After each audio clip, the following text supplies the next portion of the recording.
I tweeted about this earlier. Rudy Giuliani, update. Starbucks employees must write Charlie Kirk's name. An update from Starbucks. I said, I promise you, if we get a crumb of power, we are not doing this shit. It's going to be more worker control, free healthcare, education, high-speed rail, public housing, and a jobs program. I hate these fucking losers, man.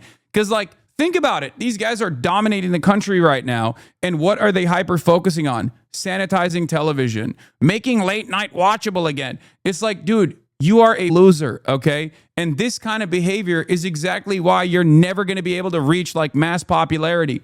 Because this is an entire grievance-based movement that has no interest in genuinely improving people's material realities, that is just about constantly crying to the mods because nobody likes you, because you pissed and shit your pants, and you just now have to sit there in that piss and shit, and you want everyone to smell that piss and shit, and you want everyone to say, smells like roses. That's it. That's what it is. That's what this is. You're like a patently unlikable, annoying person, and that is your major gripe, right? Yes, this was a great tweet. Key to understanding the American right for me was realizing this stuff isn't a bit. They're not trolling you. They genuinely think this, and their 90,000 other hyper-specific pop culture fixations represent a civilizational life or death struggle between real America and woke. This is what happens when you straight up warp your consciousness collectively over culture war agenda items.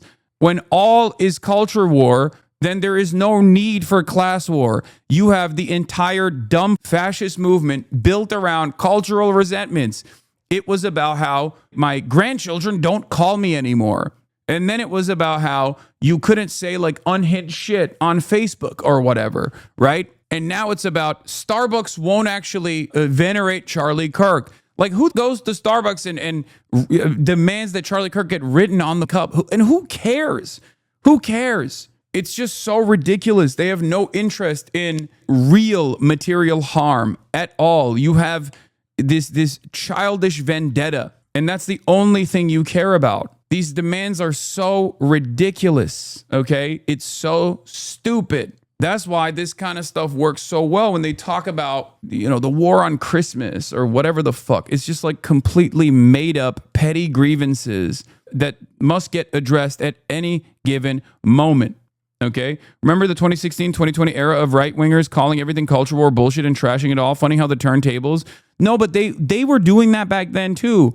They were just much better at pointing the finger of blame at the seemingly hysterical campus warriors. Okay. Seemingly hysterical social justice warriors. Like, that's how they did it. I talked about it. I ironically even debated Charlie Kirk about this at Politicon all the way back in like 2017, 2016.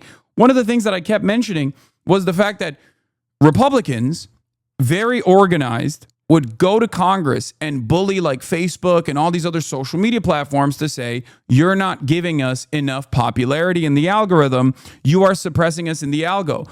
But if you actually looked at the data that was readily available at the time, these companies were already working with like Heritage Foundation consultants that were sitting on the boards, okay? Facebook literally all the way back in 2016 had a Heritage Foundation consultant sitting on the board.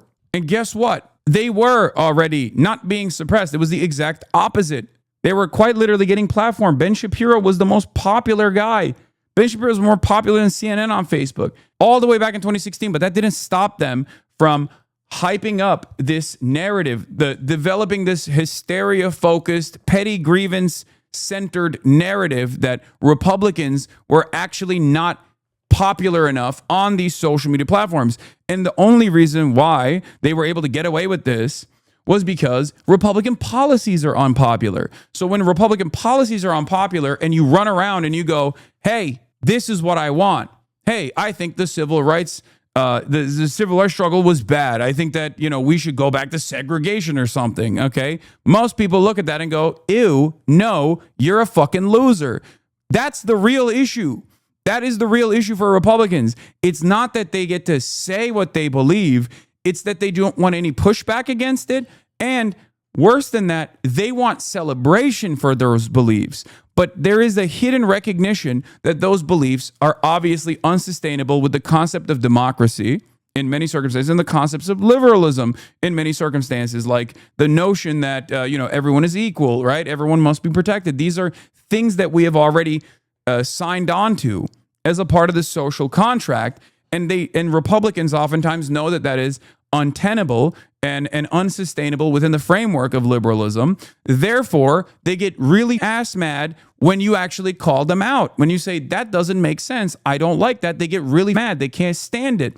That is the same exact reason why, for example, with Charlie Kirk, Republicans were mad at people who were posting Charlie Kirk quotes. They were mad at people posting the things that Charlie Kirk was saying. Why would you be mad? You loved it when he was saying it. Why are you mad now? They're mad because they understand that if there's any sort of sunlight on these kinds of attitudes, most people are going to go, wait a minute, this is the guy that you guys are venerating? I don't know about that. This is the guy that we're supposed to be like mourning, doing a national day of grief over? Yeah, I mean, it's totally fucked up that he got shot. It's completely unacceptable, but like, I'm not going to fucking mourn that guy, is what they're going to say if they know what his actual point of view is, which is why they've been punishing people for literally fucking presenting his point of view.